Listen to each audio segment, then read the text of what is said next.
Je suis heureux ce matin de faire quelque chose qui suit la série d'Emmanuel Bozzi. Et puis en l'occurrence, même ce chant nous ramène à notre réunion avec Jésus-Christ. Donc c'est bien, on est encore dans ces exhortations qui suivent l'enseignement sur le retour de Jésus-Christ. Donc je vais prier, puis on va lire le texte de ce jour. Seigneur, je te remercie parce que tu sondes nos cœurs, nos pensées. Tu sais ce qu'il y a. On ne veut pas faire plus,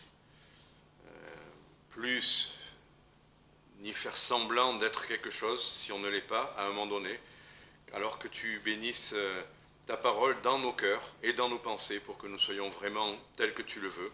Parle-nous de toi-même encore, mais aussi de ce qu'on peut vivre avec toi et en toi, en Jésus-Christ. Amen. Donc on a terminé, si vous vous souvenez, avec le texte de 1 Thessaloniciens chapitre 5, avec Emmanuel. Donc 1 Thessaloniciens chapitre 5, on va reprendre un peu des éléments ça fera le lien des éléments au chapitre 5.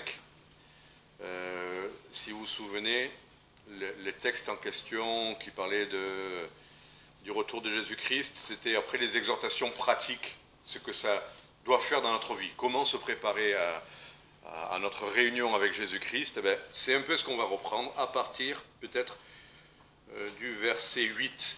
Donc là, au début, c'est comme en cours. Des fois, en début de cours, on fait un rappel de ce qui a été dit avant pour faire le lien. Mais c'est ce qu'on va faire. À partir du verset 8, je lis « Mais nous, qui sommes du jour, soyons sobres. » Vous vous souvenez, l'exhortation à la sobriété. « Étant revêtus de la cuirasse de la foi et de la charité et du casque de l'espérance du salut, car Dieu ne nous a point destinés à la colère, mais à la possession du salut par notre Seigneur Jésus-Christ, qui est mort pour nous, afin que soit que nous veillions, soit que nous dormions, nous vivions ensemble avec lui. » Donc ça, c'était l'exhortation générale que Emmanuel nous a partagée. Donc savoir, Dieu ne nous a pas destinés à la colère, donc soyons sobres. Et là, il y a la foi, l'amour et l'espérance, donc des choses qu'on retrouve. Mais c'était une exhortation générale. Et maintenant, on va s'intéresser à l'exhortation pratique qui va suivre cette exhortation générale. Aujourd'hui, ce sera très pratique. Donc, à partir du verset 11, et j'aime bien, vous le savez, les mots d'articulation, le « c'est pourquoi ». Donc, le « c'est pourquoi », ça veut dire que ce que Emmanuel nous a dit la semaine dernière, ce qu'on a vu comme verset, comme enseignement, comme exhortation, maintenant, on peut bâtir là-dessus en faisant ces choses-là. Donc on va lire à partir du verset 11 et nous lirons sans doute jusqu'au verset 24. « C'est pourquoi, exhortez-vous les uns les autres et édifiez-vous l'un l'autre comme vous le faites aussi.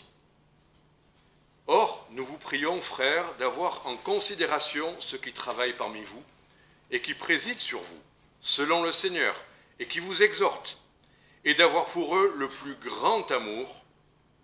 À cause de leur œuvre, soyez en paix entre vous. Nous vous en prions aussi, frères. Reprenez ceux qui sont déréglés. Consolez ceux qui ont le cœur abattu. Supportez les faibles et soyez patients envers tous. Prenez garde que nul ne rende à personne le mal pour le mal, mais poursuivez toujours le bien, soit entre vous, soit envers tous. Soyez toujours joyeux. Priez sans cesse, rendez grâce en toutes choses, car telle est la volonté de Dieu en Jésus-Christ à votre égard. N'éteignez point l'esprit, ne méprisez point les prophéties, éprouvez toutes choses, retenez ce qui est bon, abstenez-vous de toute apparence de mal, or que le Dieu de paix vous sanctifie lui-même tout entier, et que tout ce qui est en vous, l'esprit, l'âme et le corps, soit conservé irrépréhensible lors de l'avènement de notre Seigneur Jésus-Christ. Celui qui vous a appelé est fidèle et il le fera. Frères, priez pour nous, on va s'arrêter là, et il le fera. Voilà, il y a en gros deux blocs dans cette exhortation pratique. Il y a un premier bloc d'exhortation qui touche aux relations, on va dire horizontales, les relations principalement dans l'Église, mais même à l'égard des autres humains. Donc c'est en gros jusqu'au verset 15. On est dans les exhortations pratiques, dans les relations entre êtres humains, entre chrétiens et à l'égard des autres qui nous entourent. Et ensuite, à partir du verset 16, c'est plus dans notre relation verticale, relation avec notre Seigneur. Et là, le Seigneur a des choses à nous dire. Voilà, notre vie, elle n'est pas que relationnelle avec les gens, elle est aussi principalement, les deux vont ensemble, on va dire que c'est les deux jambes. Il y a des gens qui se soucient que de leur relation avec Dieu, mais qui sont invivables avec les autres. Il y a des gens qui se soucient beaucoup de comment ils vivent avec les gens, mais ne puissent pas trop en Dieu, ne s'intéressent pas trop à leur relation intime avec le Seigneur. Les deux vont ensemble. C'est les deux commandements. Tu aimeras ton Dieu et tu aimeras ton prochain comme toi-même. Donc les deux vont vraiment dans la pensée du Seigneur ensemble. Donc on va voir d'abord les versets qui touchent aux relations avec les autres. Première chose. Et on voit d'abord que ça touche à la vie de l'Église. Il n'est pas là question de réunion, il n'est pas dit les réunions du dimanche, de culte.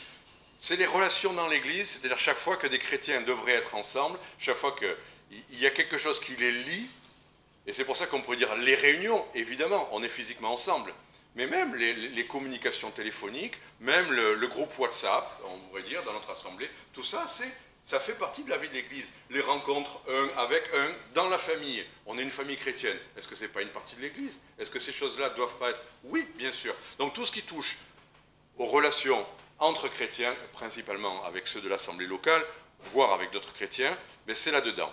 Donc, notre souci, première chose, exhortez-vous les uns les autres. Et là, on voit d'abord que l'exhortation, ça n'est pas que le dimanche matin, le pasteur prêche. Là, c'est l'exhortation. Et tout le reste de la semaine, on essaye de vivoter. Non. Chaque fois que les chrétiens devraient se rencontrer, ça devrait être une occasion de s'exhorter les uns les autres. Puisque le Seigneur Jésus revient, qui va bientôt venir nous chercher, qu'est-ce qu'on doit faire? On doit chercher à s'entretenir, s'exhorter réciproquement. Je pourrais développer, on pourrait développer beaucoup, mais comme il y a plein de choses, je suggère juste les choses évidentes. Édifiez-vous l'un l'autre. On voit que donc l'exhortation et l'édification, ça n'est pas que le fait de l'enseignant officiel, du docteur, du pasteur. C'est les uns les autres, on est capable de ça. Le Seigneur nous a donné, avec notre vie chrétienne, avec la Bible et son esprit, les éléments qui nous permettent de nous exhorter, de nous édifier les uns les autres. Vous avez peut-être lu dans votre semaine quelque chose qui vous a fait du bien, partagez-le. Et ça sera une source d'édification pour votre frère. Pourquoi ça serait qu'une fois par semaine, alors qu'on peut, presque tous les jours, on a des occasions dans le couple, dans la famille, ou des rencontres à gauche, à droite, de s'exhorter réciproquement. Je ne sais pas comment deux jeunes frères, entre eux, fonctionnent, parce que moi, j'avais des frères, mais on n'était pas chrétiens, mais alors certainement, ils font plein de choses ensemble, des choses très agréables. Il y a la vie quotidienne, il y a un peu de sport, il y a les études. Est-ce que l'un veille sur l'autre en cherchant quand même est-ce que vous faites ça? Vous édifiez réciproquement? Je ne vous pose pas la question, ne me répondez pas. Je ne veux pas savoir. Mais c'est possible. Comme couple, est-ce qu'on cherche à s'édifier l'un l'autre? Pourquoi ça serait toujours... Alors on va dire, oui, mais c'est le mari qui devrait le faire, et puis la femme qui écoute. Enfin, on peut s'édifier réciproquement, parce qu'on est chrétien, non? Donc cherchons, veillons les uns sur les autres, voilà ce que dit le texte. Donc il y a une relation horizontale qui doit se manifester dans toutes les occasions possibles, pas seulement le dimanche matin. Continuons, parce que là, vous voyez, j'aime bien ces versets parce que il y a des choses qui sont dites et on dirait que c'est ça et le reste, c'est pas important. Donc il y a des gens qui disent c'est ça qui est la vraie vie de l'Église, c'est qu'on s'exhorte les uns les autres. Si on se réunit, tout le monde parle, tout le monde exhorte, et il n'y a pas... Et j'ai vu ça, j'ai vu des groupes de gens qui se réunissaient, il ne fallait pas qu'il y ait quelqu'un que la tête dépasse un peu. Il ne fallait pas qu'il y ait de pasteur, il ne fallait pas qu'il y ait d'ancien, il ne fallait rien d'officiel. La vraie vie, ça n'est que ce qu'on vient de lire. Et c'est très bien ce qu'on vient de lire. Mais je crois fondamentalement qu'après, ce que dit le verset 12 établit qu'il y a aussi, on va le relire, frères, d'avoir en considération ceux qui travaillent parmi vous et qui président sur vous selon le Seigneur. Donc, il doit y avoir cette relation-là, mais elle n'est pas au détriment ou à l'opposé. C'est pas la vie de l'Église, c'est ça, et donc ça veut dire oublions les pasteurs, les anciens, les réunions officielles et tout ça. Et c'était ça que j'ai entendu. Je parle par expérience. Ce que je vous dis là, c'est des dangers que j'ai vus se manifester dans certaines assemblées, ou dans certains mouvements, ou dans certains groupes de chrétiens. Donc oui, l'exhortation réciproque, veillez les uns sur les autres, et oui, il y a bien des gens que le Seigneur établit. Là, ils sont reconnus, ceux qui, on n'aime pas le mot, président sur vous. Il y a des mots que les gens n'aiment pas entendre en France en particulier, c'est ça, les conducteurs. On est tous, nous, la France, c'est tout le monde a le droit de s'exprimer, tout le monde a le droit de décider, et on élit quelqu'un qui doit nous conduire, mais après, on doit lui dire ce qu'il doit faire. Dans l'Église, il y a aussi, et en particulier en France, je ne sais pas trop dans le monde entier, mais en tout cas en France, je l'ai vu fréquemment, il y a des églises où quelqu'un va être appelé à être ancien ou pasteur ou enseignant, et ils vont passer des années à devoir combattre un conseil, par exemple, qui ne le laissera jamais faire ce qu'il a l'intention de faire. C'est comme s'il faut en France qu'il y ait toujours un contrepoids. On ne veut pas que le pasteur ou les anciens dirigent trop, qu'ils fassent ce qu'ils veulent, donc il faut qu'il y ait un conseil qui va leur dire « Attendez, avant de prendre une décision, avant de faire quelque chose, consultez-nous et on va vous dire. » Et vous avez aussi de l'expérience du milieu chrétien. Il y a des églises où les responsables qui ont été appelés, nommés, ne peuvent rien faire. On a c'est français, la lourdeur administrative, on va dire. Avant de faire quelque chose, il faut avoir consulté tout le monde et l'autorisation, etc., etc. Bon, je vous donne cet exemple-là. Mais voilà ce que le Seigneur dit comme relation saine de cette situation entre des gens qui sont vraiment appelés par le Seigneur à être. Là, il y a le mot présider. Parfois, il y a le mot conduire, les conducteurs. Vous avez cette expression aussi, on va voir des versets. Et bien que le Seigneur dit qu'il ne veut pas qu'il y ait des gens qui dominent, on va voir ça aussi, il y a quand même des gens qui ont une forme, n'employons pas, si vous voulez, le mot d'autorité. Mais pourtant, on va voir des versets qui disent « obéissez à vos conducteurs ». Donc, il faut bien qu'il y ait des gens, qu'on dise un pasteur ou un pasteur des anciens ou des anciens, quelle que soit la forme. Il n'y a pas de... Ça ne veut pas dire qu'il sera parfait, ça ne veut pas dire que les anciens seront parfaits, ça ne dit jamais qu'ils sont parfaits, qu'ils ont toujours raison, que toute leur parole est sainte et inspirée. Et, voyez, mais il n'empêche, voilà ce que le Seigneur nous dit, nous vous prions, frères, d'avoir de la considération parmi ceux qui travaillent parmi vous. Considération. Il est arrivé que les pasteurs, étant des fois un peu salariés dans l'Église disent, ben, ils sont nos serviteurs, et c'est vécu comme ça. Et c'est vrai, ils sont serviteurs de l'Église, ils sont au service de l'Église. Et pour autant, ils sont des serviteurs, c'est-à-dire, voilà, il faut que tu fasses ça, c'est nous qui décidons, et tu feras comme ça, et l'Église, c'est... Là, il faut avoir de la considération. C'est quand même la chose minimale de considérer. Ils ne sont pas les... Même si l'apôtre Paul a dit, nous sommes les balayures du monde, il parlait du monde. Dans l'Église, il faut une certaine considération. Et vous allez voir qu'il y a un équilibre dans ce que le Seigneur va dire dans tout ça. Parce qu'il y a des déséquilibres dans toutes les directions.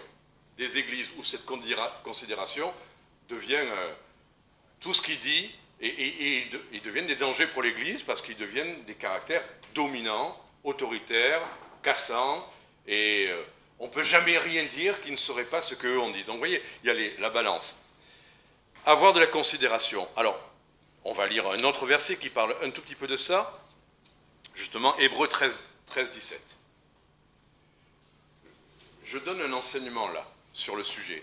On n'est pas du tout dans cette situation, on n'est pas en danger dans l'Église, tout va bien, on s'entend bien. Mais ces choses-là arrivent, et vous savez, vous entendez dire autour de vous que beaucoup d'églises se divisent à cause de ce mauvais rapport entre des responsables et l'Assemblée. Les uns sont trop ça, ou pas assez ça, et les autres sont trop ça, ou pas assez ça. Et il y a un déséquilibre, et on perd de vue des exhortations qu'on vient de voir. Donc, Hébreux 13, 17, obéissez à vos conducteurs. En France, j'ai entendu dire, mais non, les pasteurs, ils prêchent, et nous, on en fait ce qu'on en veut. C'est vrai, l'enseignement, on en fait ce qu'on en veut. Mais est-ce que obéissez à vos conducteurs, ça ne veut dire que ils donnent l'enseignement, et après, l'Église, c'est le peuple qui décide. En quoi pourrait consister d'obéir au conducteur, à part s'il y a bien une espèce d'autorité à conduire l'Église dans une certaine direction. Donc, tout à l'heure, on a vu ce qui préside sur vous, ou cette expression « et obéir », soyez-leur soumis. Aïe, mince. Ah non, certainement la traduction s'est trompée. Mais non, c'est bien les mots qui sont écrits. Donc il y a quand même, quand il y a des ministères officiels que Dieu a voulu sur une église, ça donne une certaine autorité. Et oui, ces personnes sont là, elles ont été votées, reconnues, appelées par le Seigneur, normalement rendues capables de conduire.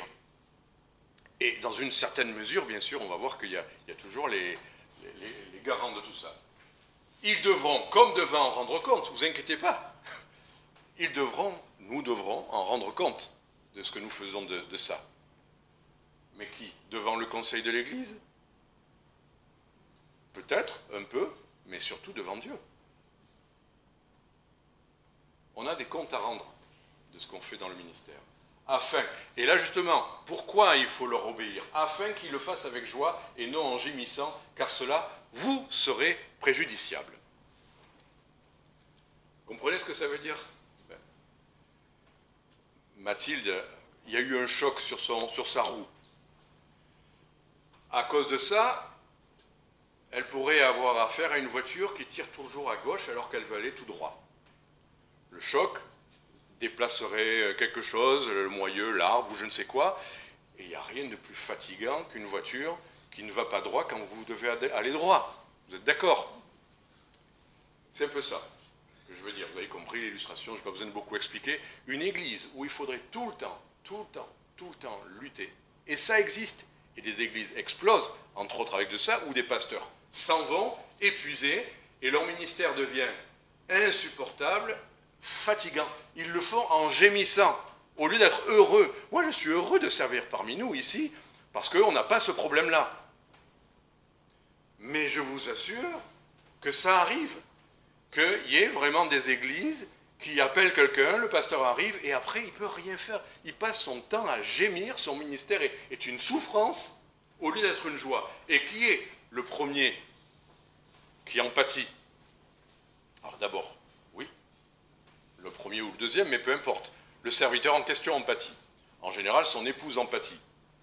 Parce que, comme il gémit, c'est fatigant d'avoir un mari qui gémit tout le temps, qui murmure, qui est fatigué, qui après les réunions administratives de l'église, des assemblées générales, il lui faut 3 jours pour se remettre, et puis c'est sa femme, la pauvre, qui doit écouter, parce que c'est la seule auquel on s'autorise. On en parle au Seigneur, et puis à l'épouse. Bon. Elle aussi en gémit. Mais finalement, c'est l'église la première qui en souffre.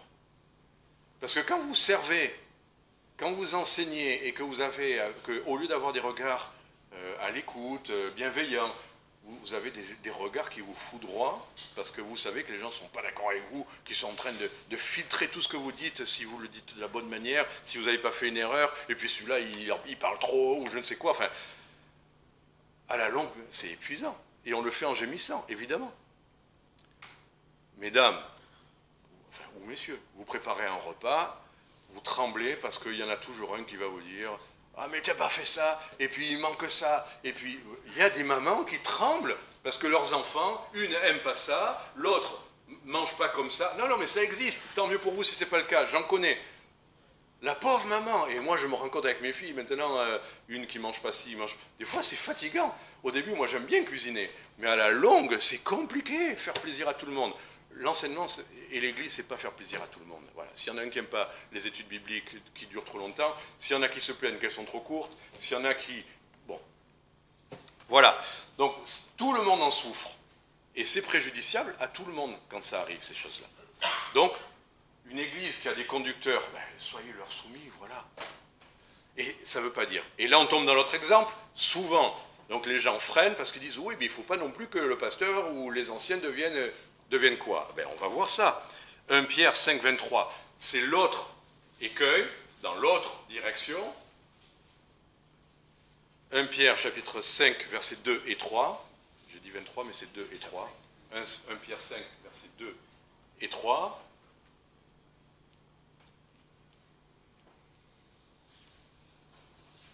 paissez le troupeau de Dieu. Voilà ce qui est dit aux serviteurs, qu'ils soient anciens, pasteurs, tout ce que vous voulez, ils doivent paître, ils doivent prendre soin, ils doivent nourrir.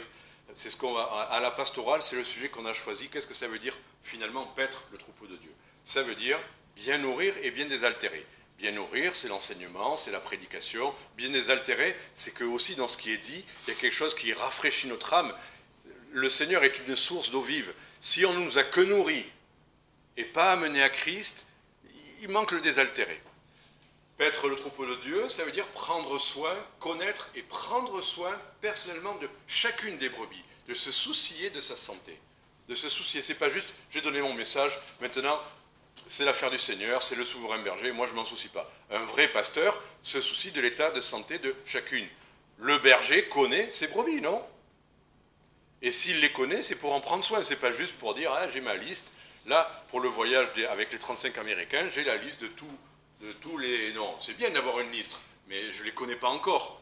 Pour les connaître, il faudra que j'ai un échange avec eux. Donc, connaître les brebis, c'est avoir un temps personnel et en prendre soin. Et puis, que doit faire encore le berger quand il doit paître le troupeau? Il doit le conduire. Il l'amène aux sources, c'est-à-dire préparer, organiser, présider à la vie de l'Église, organiser des réunions, des choses spéciales, de l'Évangile. Enfin, conduire le troupeau dans des directions et protéger le troupeau. C'est-à-dire veiller à ce qu'il n'y ait pas d'amertume, de dispute en interne, et veiller aussi à ce qu'il n'y ait pas d'intrusion de fausses doctrines ou de faux docteurs. Ça arrive. Et là encore, des églises ont explosé suite à des gens qui amènent leur propre doctrine, leur propre manière de faire, et ne suivent pas, mais veulent attirer des fois vers eux, mais même tout simplement attirer à une autre doctrine. Et ça, c'est malsain et dangereux. Donc, paissez le troupeau de Dieu, voilà ce que doit être le ministère. Qui est au milieu de vous, voilà, veillant sur lui, non par contrainte, mais volontairement, non pour un gain honteux, donc ce n'est pas trop souvent le cas en France, hein, mais il y a des pays où, oui, être pasteur, c'est vraiment une source de revenus, pasteur ou missionnaire ou autre. Il y a des fois des montants, des fois je fais des choses, je me dis, mais waouh, ça vaudrait le coup, mais ce n'est pas le cas en France. Mais en tout cas, si c'est ça la motivation au pastorat, quelle catastrophe! Avoir plus d'argent que les gens dans notre église, et il y a des églises où c'est comme ça. Et justement, cette déviation-là, elle existe dans certains milieux évangéliques. Où les pasteurs, vraiment, ils ont des bagues grosses comme ça, ils ont des voitures blanches, c'est pas mal d'avoir une voiture blanche, mais vous voyez, les voitures longues et blanches avec une marque dessus qui brille un peu trop. Ils doivent vous servir avec affection. Avec affection. Continuons.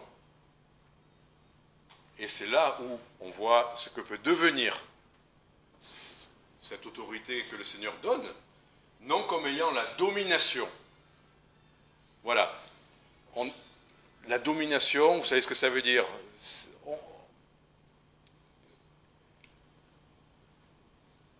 C'est un rapport malsain sur le troupeau, quoi. Que les gens ne réfléchissent plus, que les gens... tout ce qu'il dit, c'est vrai, toutes ces paroles. Et c'est de jouer là-dessus. Il y a des milieux où... Parole inspirée de Dieu, là, vous n'avez plus rien à dire. Je sais pour toi, Dieu m'a montré que tu dois te marier avec cette personne-là. Vous dites, mais non, ça n'existe pas. Ça n'existe pas? Vous êtes sûr?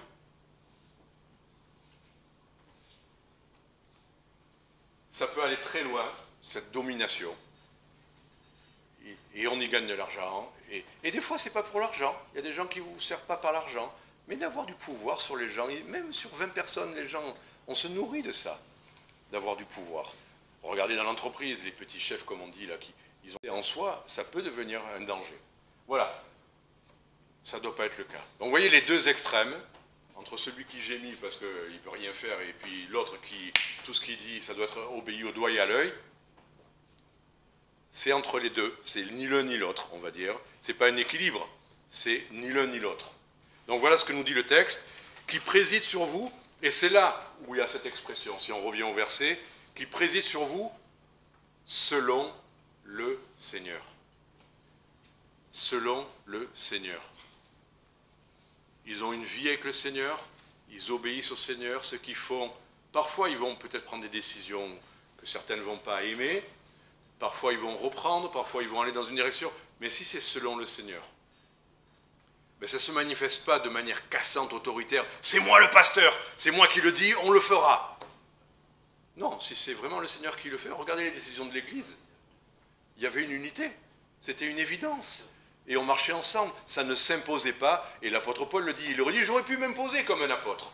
Il dit, mais non, je vous parle comme un frère, avec affection, et c'est comme ça que ça doit être. Ça ne doit pas s'imposer, simplement parce qu'on est quelque chose ou quelqu'un. Donc, c'est selon le Seigneur et qui vous exhorte.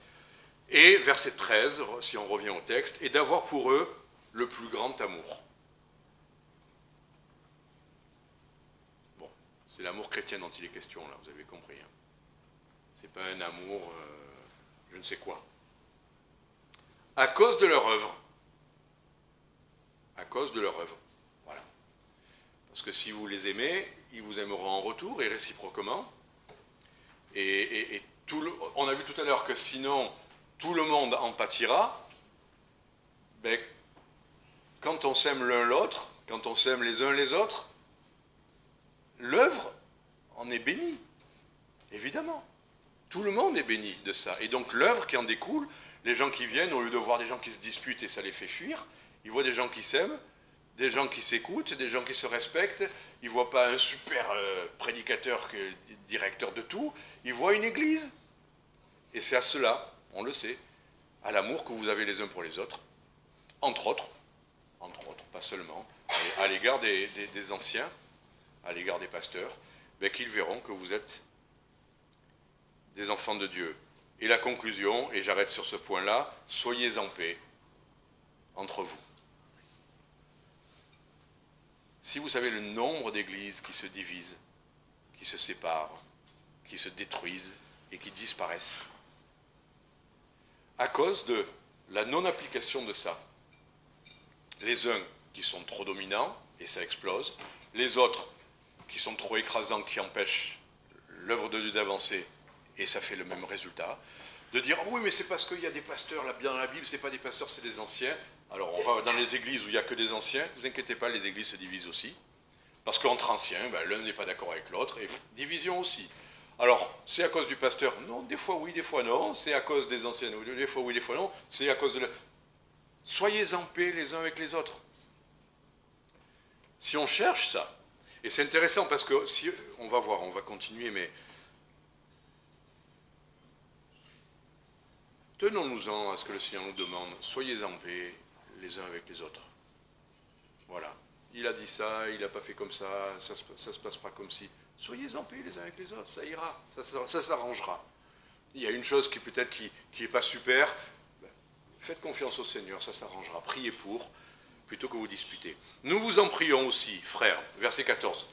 Là, pour moi, ce verset, il est fondamental pour aider, si on veut aider des gens en difficulté ou en souffrance dans l'Église. Justement, là, on se forme un tout petit peu à la relation d'aide, c'est pas facile toujours, avec des gens en souffrance, dépression, enfin, tout plein de choses. Mais il y a 3 cas de figure qui sont vus dans ce verset. Reprenez ceux qui sont déréglés. Consolez ceux qui sont abattus et supportez les faibles. Ça montre que des gens ont des problèmes parfois dans l'Église pour 3 sources, 3 raisons différentes. Les uns, ils sont déréglés. C'est-à-dire c'est vraiment des gens qui ont choisi de vivre dans un péché et que ça ne gêne pas. Ce n'est pas des gens qui tombent dans des choses. C'est des gens qui décident de marcher d'une mauvaise manière, de ne pas marcher comme le Seigneur le veut. Ils sont déréglés. Leur vie est déréglée. Mais cela, il faut les reprendre. Il ne faut pas... Vous voyez, si vous cherchez à intervertir, on pourrait s'amuser, mais à intervertir les médicaments, vous avez 3 maladies différentes, 3 médicaments différents, et vous intervertissez, ça ne va pas marcher. Ça vaut des médicaments, si vous ne l'appliquez pas à la pathologie, vous faites une catastrophe.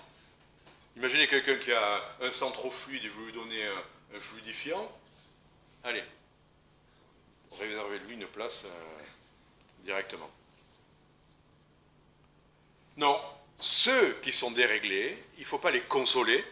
Des fois, ils vont être tristes parce qu'ils vivent dans le péché. Ouais, mais je ne suis pas heureux, je ne suis pas épanoui. Oui, mais tu as choisi de vivre loin du Seigneur, tu ne fais pas ce qu'il te demande, donc ne te plains pas. Lui, il faut reprendre. Corriger. Ok. Ceux qui ont le cœur abattu.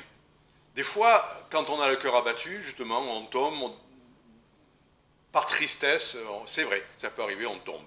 Voilà. Mais on n'en est pas heureux, on n'en est pas fier, on ne trouve pas ça normal, on veut en sortir. Et on est triste. Mais ceux qui ont le cœur abattu, ne cherchez pas, ne faites pas le contraire, ne reprenez pas celui qui a le cœur abattu. Il est en dessous de tout, il est au fond. Alors peut-être qu'il a chuté, d'une certaine manière, mais ne lui appliquez surtout pas la correction. Là, vous le coulez. Il a la tête sous l'eau et vous le maintenez sous l'eau. Non, celui-là, il a besoin d'abord d'être consolé. On verra après le changement de vie. On verra après les choses qu'il ne devrait pas faire. Oui, mais si. Surtout ne dites pas, tiens qu'à, il suffit que, et si tu ne faisais pas, arrêtez ça. Quand la personne est abattue, il faut la relever, il faut la consoler. Après, le Seigneur s'occupera de corriger ce qu'il faut corriger, ou on s'en occupera. Mais en tout cas, dans l'Église, consoler ceux qui ont le cœur abattu. Et puis, c'est celui-là que j'ai le plus de mal à comprendre, mais ça commence à venir. Supporter les faibles. Celui qui a le cœur abattu, il peut en sortir. Vous voyez, on a des hauts et des bas, enfin, je fais le geste inverse, on a des hauts et on a des bas, ça c'est pas très cohérent. Supporter les faibles. Reconnaissons que dans les églises, il y a des gens, c'est pas simplement qu'ils soient ou déréglés par choix ou abattus momentanément, il y a des gens, on sait, il y a une sorte de faiblesse de caractère, psychologique, émotionnelle, enfin, et il faudra simplement les supporter.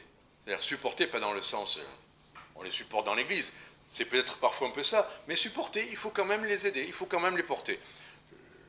C'est pas du tout péjoratif ce que je vais dire, mais je connais une église où il y a plusieurs personnes qui viennent régulièrement à l'église, qui viennent, d'un hôpital de jour psychologique. Donc certains ont un parcours de vie, ils ont été SDF, ou ils ont pris de la drogue, ou ils sont malades simplement, enfin psychologiquement. Enfin, c'est des profils très particuliers. Alors c'est vrai, on les voit surtout au repas fraternel. C'est vrai que quand ils sont là, ça met une ambiance un peu spéciale. Mais ils sont bienveillants. Mais ils sont 3 ou 4. Et je vous assure, quand dans une église, ça change un peu le fonctionnement de l'église. Ben oui. Ceux-là, il ne faut pas dire, je vais prier pour toi que tu sois guéri, que tu ne sois plus jamais malade, que tu ne sois plus jamais perturbé comme tu l'es maintenant. Priez peut-être, mais ne le dites pas. Enfin, mais en attendant, supportez. Voilà, il y a des gens, il y a de tout dans les églises, non? Vous l'avez vu ça, qu'il y a de tout dans les églises. Et peut-être des fois c'est nous les faibles, hein, on a des faiblesses de caractère sur tel ou tel point. L'un tombe d'une manière et l'autre tombe de l'autre. Il y a des caractères trop forts, il y a des caractères trop passifs ou non actifs. Ben, supportons toutes les faiblesses que nous avons tous, n'est-ce pas? Verset 15. Bon, et surtout, et soyez patients envers tous. Avec les 3 catégories. Ne reprenez pas avec dureté. Rappelez-vous, dans Timothée, il y a écrit même de reprendre les adversaires, mais avec un esprit de douceur. Donc il faut de la patience dans tous les cas de figure. Même avec le déréglé, vous ne dites pas, je vais lui régler son compte à lui, je vais lui dire qu'il vit dans le péché, et puis, comme je l'aurais bien secoué, il va comprendre. Ne vous inquiétez pas, le Seigneur pourrait faire ça, il n'aurait pas besoin de vous. Non, mais il faut de la patience envers tous. Ceux qu'il faut consoler, ça ne se fera pas. Oh, ça y est, je lui ai cité un verset, je suis tranquille maintenant, j'ai fait mon boulot, et puis maintenant je vais le voir s'épanouir. Et puis supporter les faibles, il faut de la patience. Prenez garde, verset 15, que nul ne rende à personne le mal pour le mal. Ça aussi, ça aussi dans l'Église, comme ça ferait du bien si on l'appliquait systématiquement. Pas si on l'appliquait simplement pour le dire aux autres. Si on l'appliquait pour soi. Ne pas rendre le mal pour le mal. Allez, qu'est-ce qui vient à notre esprit quand on nous fait du mal? Ouais, mais là quand même, la justice de Dieu, quoi. Il faut que celui-là, il a fait ça, il a refait ça, et celle-là, je vais quand même hein? On rend le mal pour le mal. On se prend pour Dieu, on veut faire la justice. Il y a beaucoup d'églises aussi qui font exploser l'amour fraternel et tout ça parce qu'on veut régler le mal par le mal. Et on dit la fin justifie les moyens. Oui, mais lui, il est trop comme ça. Et les églises se divisent parce que chacun trouve que l'autre n'a pas fait ci, n'a pas fait là, et on est comme en Corse avec la vendetta, et ça ne termine jamais. Le Seigneur nous donne une règle, elle n'est pas compliquée. Ne rendez pas le mal pour le mal. Oui, mais Seigneur, il y a cette circonstance-là. Ne rendez pas le mal, soyez en paix avec tous. Oui, mais quand même avec lui. Alors pourquoi, quand le Seigneur nous dit quelque chose, pourquoi il nous parle? Pourquoi il n'a pas écrit sauf? Sauf quand? Sauf si. Pourquoi il nous donne des ordres, des directions claires, simples, pour qu'on les applique, et on trouve, nous, tous les cas de figure hors contrat? Poursuivez toujours le bien. Soit entre vous, dans l'Église, soit envers tous. C'est qui tous? C'est l'extérieur. Donc on doit toujours chercher à rendre le bien au mal qui nous est fait, ou qui est fait. Des fois on dit c'est pas pour moi, mais il faut l'empêcher de faire ça aux autres. Et on s'érige en justicier des églises et ça se termine toujours mal. Parce qu'on a toujours tort si on rend le mal pour le mal. Vous n'aurez jamais raison. Vous croyez, oui, mais là quand même j'ai raison, parce que c'est lui qui a fait... Non. Voilà pour la partie relationnelle. Bon, je reconnais que on pourrait croire que j'imagine toujours le pire, mais c'est parce que le pire existe, malheureusement. Et il faut anticiper le pire, il vaut mieux être prévenu à l'avance. On ne fait pas un vaccin le jour où on est malade. On fait le vaccin au cas où. La deuxième partie, je vais faire moins long, parce que j'ai bien développé avant. Soyez toujours joyeux. Qu'est-ce qu'il y a écrit? Soyez toujours souriant. Soyez toujours rigolo, blagueur. Je me suis le premier à me dire ça. Ça m'est plus facile pour moi d'être rigolo. Enfin, je ne suis pas toujours rigolo, je reconnais. Mais ça m'est plus facile de faire de l'humour que d'être joyeux. Parce que dans un cas, c'est quelque chose que je fais. Je peux faire des blagues, je peux dire des choses pour mettre une ambiance un peu détendue. On peut le faire avec un cœur qui n'est pas très joyeux. On peut raconter des blagues alors qu'on est très triste à l'intérieur. On n'est pas du tout joyeux. C'est intéressant, c'est pas faire le joyeux, c'est soyez joyeux. Donc simplement, il faut se poser la question, est-ce que je suis joyeux aujourd'hui? Sinon, c'est non. Mais on ne peut pas tromper le Seigneur. Est-ce qu'on est joyeux? Je suis dans la joie quand on me dit allons à la maison du Seigneur. Comment ça s'est passé ce matin? Vous étiez dans la joie à l'idée d'aller à l'église? J'espère que oui. Mais être dans la joie, c'est vrai. C'est pas soyez joyeux, enfin, ou souriant, ou bienveillant dès que vous entrez dans la salle. On voit les visages dans la salle. Enfin, mais peu importe, c'est pas ça qui compte. C'est est-ce que nous sommes joyeux? Et là, l'exhortation, elle est pour chacun. Est-ce que je suis joyeux?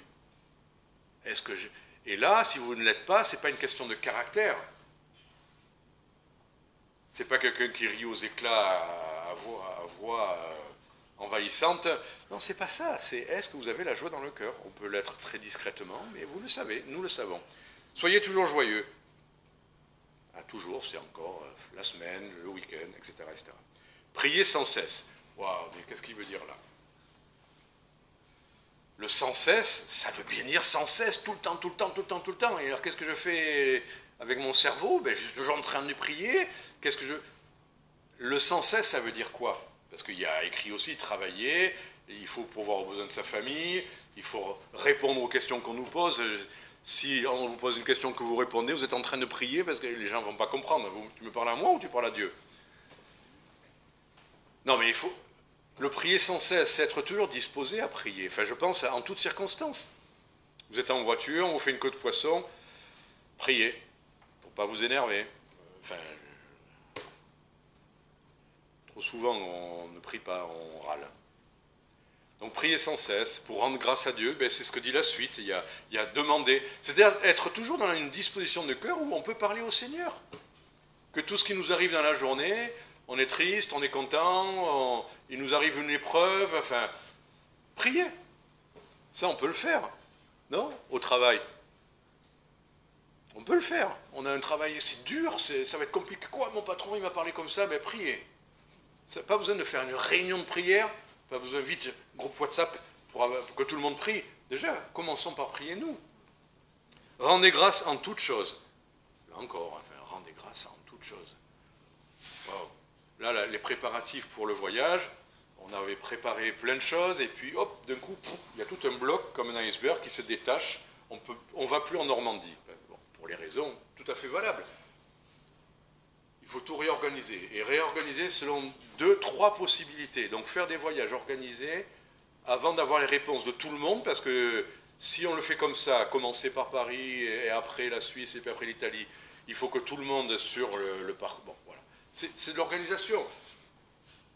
Et il y a des fois, on a une nouvelle est bonne, et des fois, les nouvelles, ah ben non, cette semaine-là, je ne peux pas. Et puis là, tout ce que vous avez fait, vos beaux tableaux avec des couleurs, des dates, des lieux, tout ça, allez, on recommence à zéro. Ben, rendez grâce à Dieu pour toutes choses. Et franchement, quand j'ai appris pour la Normandie, au lieu de me lamenter, la seule chose que j'ai dit, ben, si ce n'est pas un plan A, le Seigneur a un plan B meilleur. Et je dis bien meilleur. À chaque fois, on a vu ça l'an dernier, chaque catastrophe était suivie d'un plan B du Seigneur qui était... Donc j'ai pris goût à ça. Excusez-moi, j'ai pris goût aux catastrophes dans l'organisation parce que je me dis toujours, qu'est-ce que le Seigneur va nous mettre derrière? On devait aller à Méry-sur-Marne, là où on est allé depuis des années. Non, ces dates-là, ça ne marche pas. Et là, vous pouvez faire tout ce que vous pouvez le week-end avant, et si on décale... Rien, on ne pouvait pas. Qu'est-ce qu'on fait? Et puis on nous annonce à un endroit, oui, il y a peut-être un frère qui a une propriété. Et la propriété, c'est un parc, il y a un moulin, il y a des... C'est magnifique. Et cerise sur le gâteau, je lui dis, alors combien ça va coûter? Il me dit, non, mais c'est gratuit. C'est pour le Seigneur. C'est une bonne nouvelle, ça aussi. Surtout pour l'organisateur, quoi. Enfin bon, rendez grâce à Dieu pour toutes choses. Dites-vous bien que, quoi qu'il arrive, le Seigneur peut vraiment faire quelque chose d'extraordinaire avec ces micro-catastrophes, quoi. Maladie même, empêchement, rendez-vous raté, panne de voiture. Dites-vous, bon, j'attends ce que le Seigneur va faire à chaque catastrophe. C'est pour ça, prier sans cesse. On n'aime pas que ça soit compliqué, on aime bien que ça soit tout fait. Mais priez le Seigneur qu'il montre ce que lui veut. Car telle est la volonté de Dieu en Jésus-Christ à votre égard. Dites-vous qu'en Jésus-Christ, Dieu veut qu'on soit toujours reconnaissant. Et ayons cet état d'esprit. N'éteignez point l'esprit, verset 19. N'éteignez point l'esprit. Est-ce que l'esprit, c'est une petite flamme qu'on souffle dessus, elle s'éteint? Qu'est-ce que ça veut dire? Est-ce que l'esprit est un feu? Oui, il se manifeste sous une forme de feu, mais c'est une personne. Est-ce qu'une personne peut être éteinte? Oui. On le dit dans le langage. Il y a quelqu'un que vous connaissez qui d'habitude est joyeux, entreprenant, dynamique, et pour telle et telle raison, d'un coup, elle est éteinte. Elle est à peine là, triste, sans volonté, c'est pas la même personne. Elle est là. Le Saint-Esprit, on peut l'attrister. Si vous l'attristez longtemps, comme une âme humaine, enfin, l'Esprit, Dieu n'est pas comme nous, mais on peut l'éteindre, c'est-à-dire, au lieu de rayonner dans nos vies, au lieu de s'exprimer, de nous conduire, de nous soutenir, il est éteint. C'est-à-dire, voilà, concrètement, vous ne l'entendez plus, c'est pas qu'il n'est pas là, il est là. On est scellé du Saint-Esprit, on ne perd pas. Et d'ailleurs, là, il n'a pas écrit « ne perdez pas » ou le Saint-Esprit. N'éteignez pas, c'est-à-dire qu'il n'agisse plus, qu'il ne vous éclaire plus, qu'il ne vous conduise plus, qu'il ne vous réchauffe plus, qu'il ne vous remplisse plus. C'est une vie comme s'il n'était pas là. Il est là.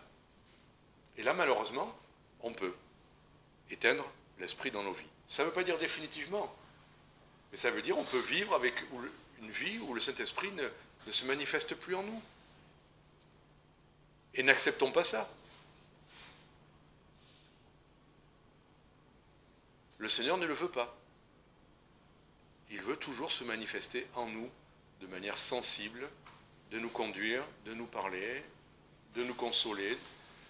Moi j'étais content l'autre jour, juste tombé sur un verset qui, je me disais, est-ce que ça va pas, tout ce que je fais, je passe trop de temps, je prie plus assez, ou je lis pas assez ma Bible pour faire tous les préparatifs.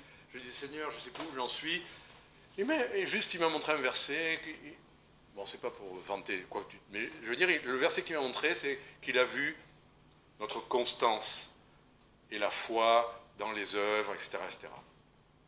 Donc là je me dis, bon, je peux faire mieux dans ma communion avec lui, je vais lire plus ma Bible, enfin, pour être encore plus. Mais ça va, ma relation avec le Saint-Esprit, avec le Seigneur n'est pas éteinte. Donc quand même, notre vie, c'est avec quelqu'un, le Saint-Esprit. Et quand vous ne l'entendez jamais, vous dites, est-ce que tu es là? Enfin, mais il est là, parce qu'il a promis, il est tous les jours avec nous jusqu'à la fin du monde. C'est le Seigneur Jésus qui l'a dit, mais c'est le Saint-Esprit qui nous a scellés. Mais on peut l'éteindre. N'éteignez pas l'Esprit.